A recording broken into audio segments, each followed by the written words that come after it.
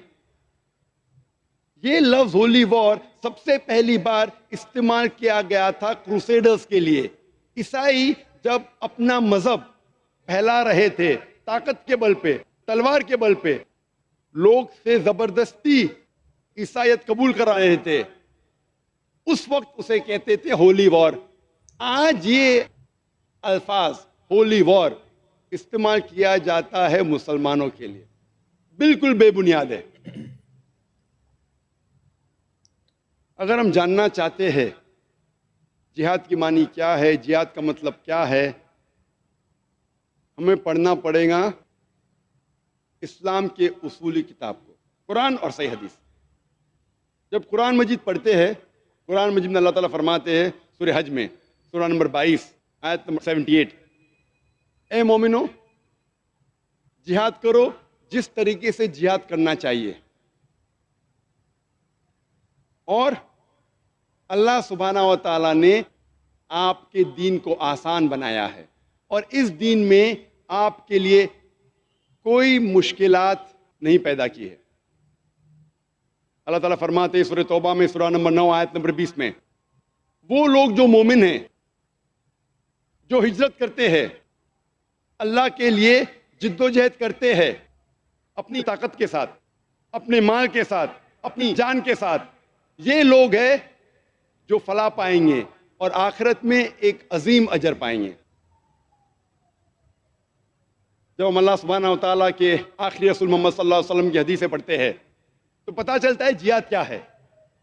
محمد صلی اللہ علیہ وسلم فرماتے ہیں صحیح بخاری میں، جلد نمبر 4 کتاب الجہاد، چیپٹر نمبر 2 حدیث نمبر 46، محمد صلی اللہ علیہ وسلم فرماتے ہیں کہ ایک مجاہد جو انسان جہاد کر رہا ہے، اور اللہ سبحانہ و تعالیٰ ہی جانتا ہے کہ وہ صحیح میں مجاہد ہے کہ نہیں، وہ ایک ایسا شخص ہے جو ہر وقت نماز پڑھ رہا ہے، ہر وقت روزہ رکھ رہا ہے، اور اگر ایک مجاہد کی جان جاتی ہے تو اللہ سبحانہ و تعالیٰ اسے جنت میں ڈالیں گا، اور اگر وہ محفوظ واپس آتا ہے تو اللہ سبحانہ و تعالیٰ اسے مال غنیمت دیں گا اور اس دنیا کی دولت دیں گا۔ محمد صلی اللہ علیہ وسلم فرماتے ہیں صحیح بخاری میں، جلد نمبر 4 حدیث نمبر 5784، حضرت عائشہ رضی اللہ عنہ محمد صلی اللہ علیہ وسلم کی اہلیہ تھی، وہ فرماتی ہے کیا میں جہاد کے لیے جاؤں؟ اللہ کے رسول فرماتے ہیں کہ تمہارے لیے مکمل حج جہاد ہے، پرفیکٹ حج از جہاد فار یو۔ محمد صلی اللہ علیہ وسلم فرماتے ہیں صحیح بخاری میں، جلد نمبر 4 حدیث نمبر 5972، ایک شخص محمد صلی اللہ علیہ وسلم کے پاس آتے ہیں اور کہتے ہیں کہ میں بھی جہاد میں جانا چاہتا ہوں۔ اللہ کے رسول فرماتے آپ کے پاس والدین ہیں؟ تو وہ شخص کہتا ہے جی ہاں۔ آپ کے لیے سب سے بہترین جہاد یہ ہے کہ آپ والدین کی خدمت کرو۔ محمد صلی اللہ علیہ وسلم فرماتے ہیں کہ آپ کے لیے سب سے بہترین جہاد وہ ہے کہ آپ کے والدین کی خدمت کرو۔ پتہ لگتا ہے کہ بہترین جہاد سچویشن کو دیکھ کے، وقت کو دیکھ کے، انسان کو دیکھ کے بدلتا ہے۔ اس کا مطلب نہیں کہ ہر انسان کی جس کے پاس والدین ہیں اس کے لیے والدین کی خدمت کرنا سب سے بہترین جہاد ہے، اس کا مطلب یہ نہیں۔ اس کا مطلب یہ ہے کہ اللہ کے رسول جانتے تھے اس کے والدین بیمار ہے، اس کے والدین کو ضرورت ہے اپنے لڑکے کی، اپنے بیٹے کی، اس وقت والدین کی خدمت کرنا اور بہتر ہے بنسبت جنگ کے میدان میں لڑنا حق کے لیے۔ تو وقت کو دیکھ کے، انسان کو دیکھ کے سب سے بہترین جہاد بدلتا ہے۔ ہم یہ نہیں اصول لے سکتے اگر میرے والدین ہیں تو میں جنگ کے لیے، حق کے لیے لڑنے نہیں جاؤں گا۔ ہاں، اگر والدین بیمار ہے، ان کو ضرورت ہے آپ کی، پھر والدین کی خدمت کرنا سب سے بہترین جہاد ہے۔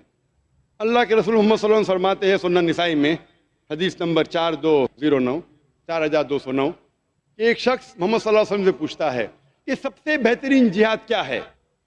اللہ کے رسول فرماتے ہیں کہ ایک حق کا جملہ ظالم حاکم سے کہنا سب سے بہترین جہاد ہے۔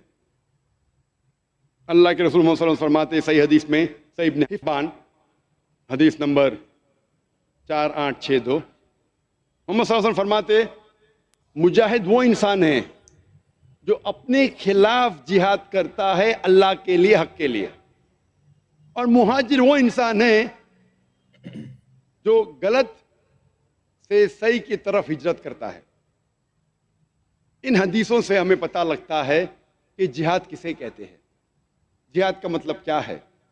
جی دوستو، جیسا کہ آپ نے ویڈیو دیکھا، بہترین ویڈیو تھی جو کہ ایک ہندو پنڈت فلسطین کے بارے میں بات کر رہا ہے، اور اس کے ہاتھ میں جو تصویریں تھے اس سے آپ کو اندازہ ہوا ہوگا جو کہ فلسطین کو سپورٹ کرتا ہے، اور خاص طور پر انہوں نے ایک پیغام دیا ہے مسلمان کنٹریز کو کہ آپ لوگ چوڑیاں پہن لیں۔ اس کے ہاتھ میں آپ نے چوڑیاں دیکھے ہوں گے کہ آپ لوگ چوڑیاں پہن لیں، اور اس لیے کہ مسلمان جو فلسطین کے مسلمان ان کے اوپر ظلم ہو رہا ہے، اور آپ تماشائی بیٹھ کے دیکھ رہے ہیں، اور اس نے پورا ڈیٹیل بھی آپ لوگوں کے سامنے رکھ دیا۔ دوستو، ہمیں اس پر افسوس کرنا چاہیے کہ ایک ہندو پنڈت وہ مسلم کنٹریز کو غیرت دلا رہا ہے، لیکن اس پنڈت میں انسانیت ہے، وہ انسان ہونے کے ناطے وہ افسوس کر رہا ہے۔ دوستو، پھر بعد میں ڈاکٹر صاحب کی بھی آپ نے بیان سنا ہوگا کہ قیامت کے دن ان سب کے بارے میں آپ لوگوں سے پوچھا جائے گا کہ آپ نے ایک مسلمان بھائی کی مدد کیوں نہیں کی، کیونکہ ہم سب نے مرنا ہے اور اللہ کے سامنے پیش ہونا ہے۔ ان سب چیزوں کے بارے میں پوچھا جائے گا۔ خاص طور پہ جو یہ مسلمان مطلب تماشائی بیٹھ کے دیکھ رہے، فلسطین کے اوپر ظلم ہو رہے، کوئی سپورٹ نہیں کر رہے۔ ادھر اسرائیل کے ساتھ آپ کو پتہ ہی ہے کہ ادھر سارے جتنے غیر مسلم کنٹریز ہیں وہ سپورٹ کر رہے ہیں۔ تو دوستو، اس کے بارے میں اللہ پوچھے گا۔ دوستو، اگر ویڈیو پسند آئی ہو تو پلیز لائک کیجئے، سبسکرائب۔ اوکے، اللہ حافظ۔